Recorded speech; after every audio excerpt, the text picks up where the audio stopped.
Olá pessoal, mais um mês aqui falando nossa videocarta junto com o Luiz Guerra, contando um pouco como é que foi o mês de outubro. Um mês relativamente bem difícil para nós aqui na Logos, mas também no mercado brasileiro, né? O Brasil completamente dissociado um pouco da realidade que está acontecendo no mundo lá fora, alguns pontos domésticos que foram bem difíceis para absorver ao longo deste mês. Eu vou passar aqui a palavra para o Luiz, contando um pouco sobre isso. Acho que a gente pode mencionar, vamos começar falando lá de fora, né? Estados Unidos, Europa, China, a gente teve uma mudança de percepção do mercado ao longo deste mês. O que você pode adicionar, Luiz? Ok, bom, o mês de outubro lá fora ele começa com muita volatilidade em função do teto da dívida americana. Os Estados Unidos, como sempre, se resolveram. Aí teve uma sucessão de bons resultados nos Estados Unidos, Europa também, mas mais impressionante nos Estados Unidos. E o fato é que as bolsas lá fora testaram novos highs, né? O S&P está 4.700 pontos, bolsas europeias nas máximas também, a Ásia também, exceto China. Mas o fato é que está um cenário muito positivo lá fora e, de novo, reiterando, o Brasil absolutamente descolado do que está acontecendo no mundo. Acho que aqui também vale mencionar não só a parte fiscal, mas a questão da inflação. A inflação não é apenas um problema local, né, doméstico. A inflação está sendo um ponto de interrogação no mundo inteiro, né, Luiz? Sem dúvida. Quer dizer, você está vendo os Estados Unidos com inflação acima de 5%, né, puxado por alguns fenômenos dito transitórios, mas não só. Né? Você tem inflação de salário também, tem um pouco de inflação de aluguel, então é uma preocupação. Só que também é um cenário positivo para as bolsas, porque a inflação por si não é um mal. É um mal se o juros estiver subindo, como está acontecendo no Brasil. Aparentemente, se ainda tem o Banco Central americano e o Banco Central europeu dovish, ou seja, vão esperar para ver quão temporários são esses componentes inflacionários. Enquanto isso durar, é muito positivo para a Bolsa e ativos de risco. Não, legal. Bom que você puxou a questão dos juros, né? Porque aqui a gente teve uma curva de juros completamente dissociada, talvez de uma curva razoável, né? Ao longo do mês a gente teve uma curva que inclinou demais, né? Sem dúvida.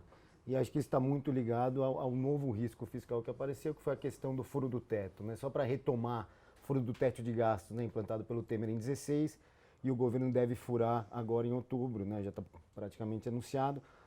Só para a gente relembrar, em julho, né, a gente teve o meteoro, dito meteoro do Paulo Guedes, que foi os precatórios de quase 90 bi de reais, e não tinha dinheiro para pagar. Em outubro veio o novo dito meteoro, que era a necessidade para se aumentar o Auxílio Brasil, ter que furar o teto de gastos. É uma realidade. E em furando o teto de gastos, que era a nossa única âncora fiscal, o Brasil fica um pouco capenga, né? No sentido de que perde credibilidade fiscal e aí você perde um pouco a referência de preço no Brasil. O que aconteceu, o que o Ricardo mencionou, a curva de juros aumentou muito e você já pode estar falando de Selic de 2 dígitos em breve, né? Já deve para 9,25 no fim do ano e 2 dígitos no primeiro trimestre do ano que vem. Não, ótimo. Daí vamos pensar aqui olhando para frente, né? A gente tem mais 2 meses para o final do ano e depois um ano eleitoral, né? Como é que a gente vai se programar aqui contando para os nossos cotistas?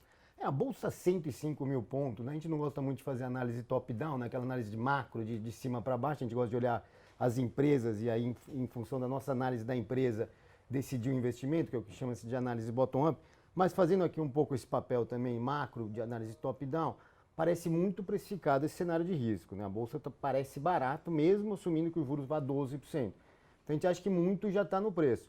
A dificuldade que você tem é que o investidor local estava muito alocado em bolsa, então é natural que ele faça uma migração para renda fixa quando o juro sobe, e o investidor estrangeiro ainda está resistente a investir no Brasil pelos riscos e incertezas que existem. Então acaba não tendo comprador marginal o Brasil, mas parece muito bem precificado. Então faz sentido estar alocado em bolsa. A dúvida é quando que ela vai subir por não ter esse comprador marginal. Eu acho que a gente tem que ter agora qual que vai ser o gatilho, né, para você ter a mudança de percepção dos investidores, né? Exato. E acho que o gatilho aí, sim, que pode fazer com que a bolsa, assim, sem dúvida, subir muito, 50%, até mais que isso, seria um cenário eleitoral mais favorável, que seria a terceira via, ou uma migração do Lula, que é o potencial candidato de esquerda, mais ao centro, ou mesmo o Bolsonaro atenuando o discurso dele, indo mais ao centro. Juros devem subir, a atividade deve desacelerar, ruim para a bolsa, e aí você tem a questão eleitoral um pouco mais à frente, que pode ser decisiva para você ter esse re-rate, né? essa alta expressiva.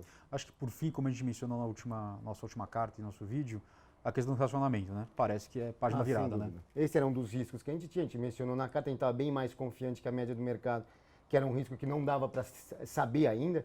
Alguns agentes do mercado falando que era muito era muito razoável que tivesse racionamento, a gente tinha muita dúvida e de fato choveu mais do que esperado em outubro, e o risco de racionamento esse ano e o próximo, na nossa visão, está fora do cenário, até porque em não crescendo, não tem demanda por energia, então o racionamento vira um risco muito menor.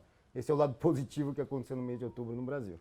Legal, pessoal. Obrigado pelo seu tempo. Qualquer dúvida, entre em contato conosco no nosso site ou pelos nossos canais de comunicação. Obrigado e até uma próxima.